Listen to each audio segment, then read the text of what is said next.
Hello students, and for this question it's given that a neutron moving with a speed of 10 raised power 6 meter per second suffers a head-on collision with a nucleus of mass number 80. What is the fraction of energy retained by the nucleus? Okay, it's given that there is a neutron, let mn be the mass of the neutron and u1 be its initial velocity, which is 10 raised power 6 meter per second. Okay, and it suffers a head-on collision with a nucleus. Now nucleus has a mass number 80, that is the number of neutrons and protons in it are 80. And we know that mass of the neutron is equal to mass of the proton. So mass of the nucleon is mass of the number of neutrons plus protons.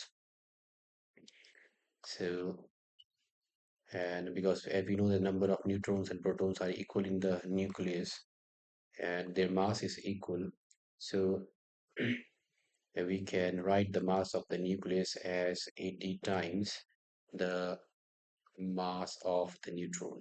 So let with this be mass 2.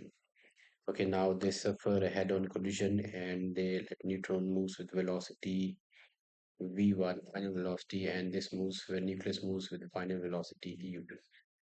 So we have to find the fraction of energy retained by the nucleus, that is we have to find u2.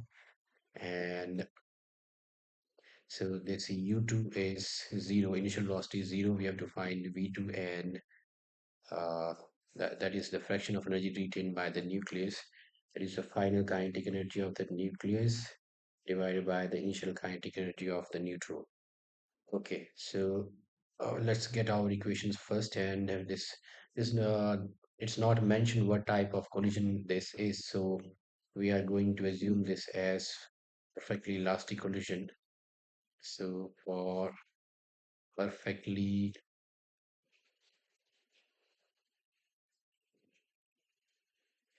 elastic collision, E is equal to 1. And we know that E is the coefficient of restitution, which is given by velocity of separation divided by velocity of approach. Now the velocity of separation is given by v2 minus v1, and velocity of approach is given by u1 minus u2. This is equal to 1.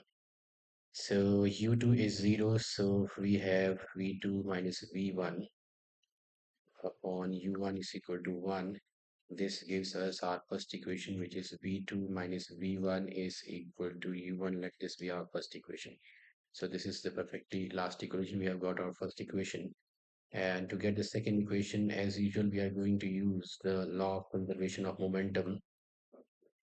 So according to law of conservation of momentum, the initial momentum of an isolated system, that is m1 u1 plus m2 u2, should be equal to m1 v1 plus m2 u2. Let's substitute the values. Mass 1 is the mass of the neutron, u1 it's its velocity, m2 is the mass of the nucleus, and u2 is 0, so this is going to be 0. So m1 is the mass of the nucleus, v1 is its initial final velocity, m2 is the mass of the nucleus, and we have got that mass of the nucleus is 80 times the mass of the neutron into v2.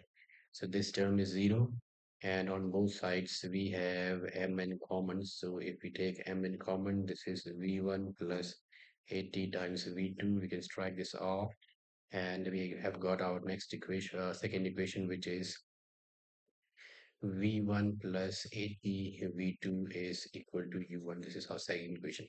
So I'm going to add equation 1 and equation 2. So equation 1 is v2 minus v1 is equal to u1, and second equation is v1, I'm going to write here, plus 80 v2 is equal to u1. Add them, which gives me 81 v2 is equal to 2 times u1.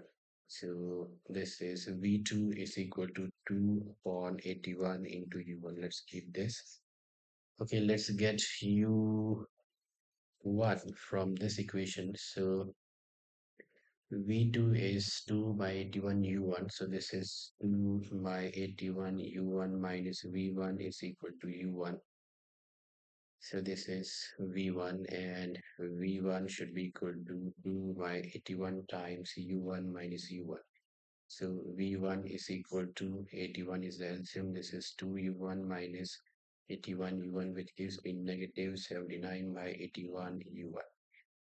Okay, so this is the final velocity of the neutron, and this is the final velocity of the nucleus.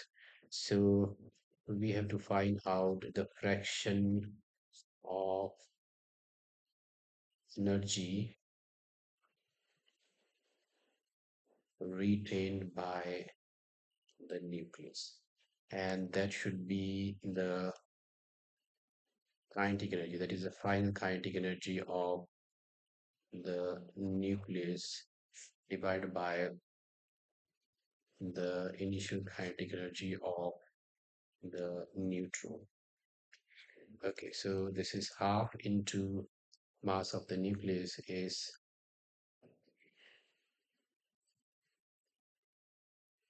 this is 80 times mass of the neutron into its velocity is v2 square upon half into mass of the neutron is mn into its velocity is u1 square. So half and half gets cancelled, mn and mn gets cancelled. And let's put in the values here. So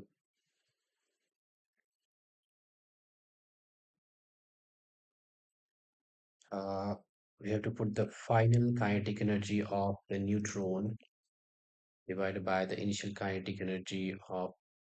So this is the final kinetic energy of the neutron divided by the initial kinetic energy of the neutron. So fraction we have, sorry for this, we have to find the fraction of energy retained by the nucleus. So that should be equal to final kinetic energy of the neutron divided by the initial kinetic energy of the neutron, and final kinetic energy of the neutron is half into mn into v1 square divided by its initial kinetic energy is half into mn into u1 square. So half mn gets cancelled, and so we are finding the fraction of energy retained by the nucleus, which is the final kinetic energy of the neutron divided by the initial kinetic energy of the neutron, and v1 square is minus 79 by 81 into u1 the whole square. This is the value of v1 upon eu1 square. So if we open up this bracket, this is 79 by 81 the whole square into u1 square upon u1 square gets cancelled. So the fraction of kinetic energy retained by the nucleus is equal to 79 by 81 the whole square. Okay, thank you for watching.